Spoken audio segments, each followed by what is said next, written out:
دن بدن کھلنے لگا ہے نعمت الاسلام یہ۔ بسم اللہ الرحمن الرحیم۔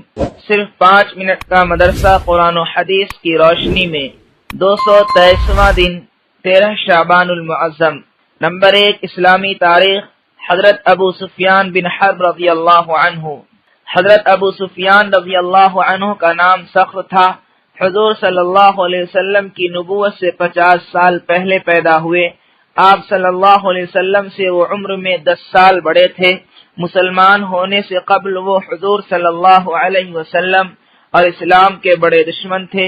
کئی مرتبہ مسلمانوں کے خلاف جنگ کی، جنگ احد میں کفار کی قیادت کی، لیکن ان کی بیٹی ام حبیبہ رضی اللہ عنہا شروع ہی میں مسلمان ہو گئی تھی اور اپنے شوہر کے ساتھ حبشہ ہجرت کر گئی تھی۔ ان کے شوہر کا وہاں انتقال ہو گیا تو حضور صلی اللہ علیہ وسلم نے بادشاہ حبشہ کو اپنا وکیل مقرر فرما کر ان سے نکاح کر لیا۔ اس طرح حضرت ابو سفیان رضی اللہ عنہ حضور کے خسر ہو گئے۔ حضرت ابو سفیان رضی اللہ عنہ فتح مکہ سے ایک دن قبل رات میں مسلمان ہوئے۔ اسلام قبول کرنے کے بعد حضور صلی اللہ علیہ وسلم سے بہت محبت ہو گئی اور دین اسلام کی خاطر جان و مال لگا دینے کے لیے ہر وقت تیار رہتے۔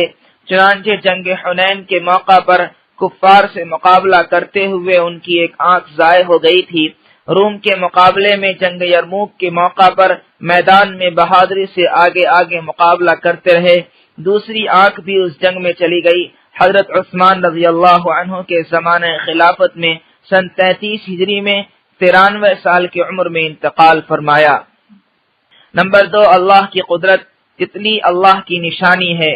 اللہ تعالیٰ نے اس دنیا کو رنگ برنگی چیزوں سے سجایا ہے۔ ان میں سے ایک چھوٹی سی نازک مخلوق تتلی ہے۔ تتلی دن بھر باغیچوں اور پھلواری کے پھولوں کے آس پاس منڈلاتی رہتی ہے اور اس کے رس چوس کر اپنا پیٹ بھرتی ہے۔ اس کے بدن پر اتنے خوبصورت پر ہوتے ہیں کہ جیسے کسی ماہر تصویر بنانے والے نے ان پر رنگ برنگی تصویریں بنائی ہوں، اور عجیب بات یہ ہے کہ اس کے دونوں پروں کی ڈیزائن اور دم بالکل ایک جیسی ہوتی ہے۔ یہ اللہ تعالیٰ کی قدرت کی کاریگری ہے جس نے ایک چھوٹی سی مخلوق تتلی کو اتنے رنگ عطا کیے ہیں۔ نمبر 3، ایک فرض کے بارے میں چند باتوں پر ایمان لانا۔ رسول اللہ صلی اللہ علیہ وسلم نے فرمایا، جب تک کوئی بندہ ان 4 باتوں پر ایمان نہ لائے تو وہ مومن نہیں ہو سکتا۔ نمبر 1، اس بات کی گواہی دے کہ اللہ کے علاوہ کوئی عبادت کے لائق نہیں۔ نمبر 2، اس کی بھی گواہی دے کہ میں اللہ کا رسول ہوں، اس نے مجھے حق کے ساتھ بھیجا ہے۔ نمبر 3، مرنے اور پھر دوبارہ زندہ ہونے کا یقین رکھے۔ نمبر 4، تقدیر پر ایمان لائے۔ نمبر 4، ایک سنت کے بارے میں مصافحہ سے پہلے سلام کرنا۔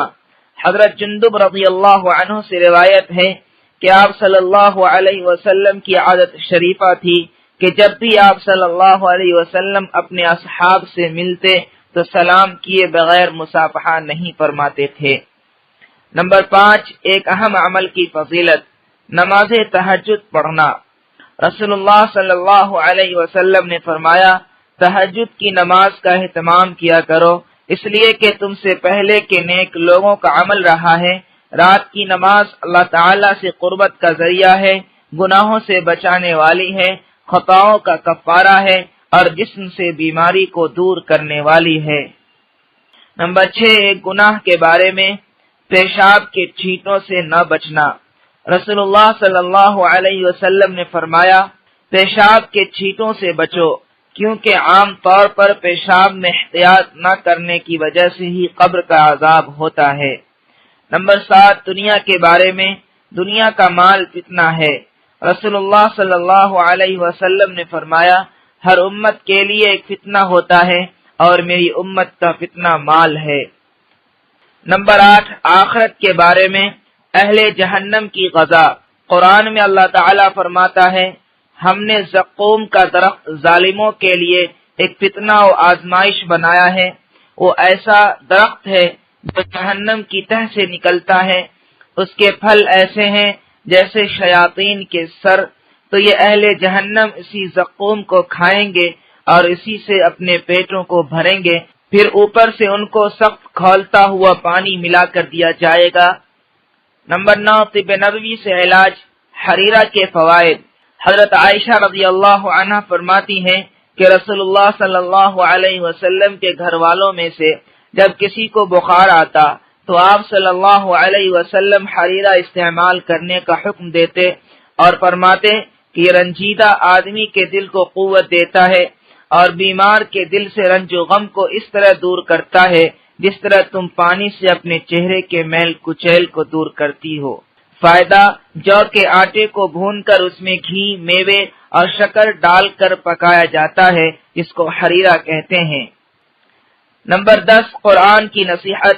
قرآن میں اللہ تعالیٰ فرماتا ہے، اے ایمان والو، تم آپس میں ایک دوسرے کے مال کو ناحق مت کھاؤ، مگر جو مال آپس کی رضامندی سے کی ہوئی خرید و فروخت سے حاصل ہو تو اس کو کھانے میں کوئی حرج نہیں۔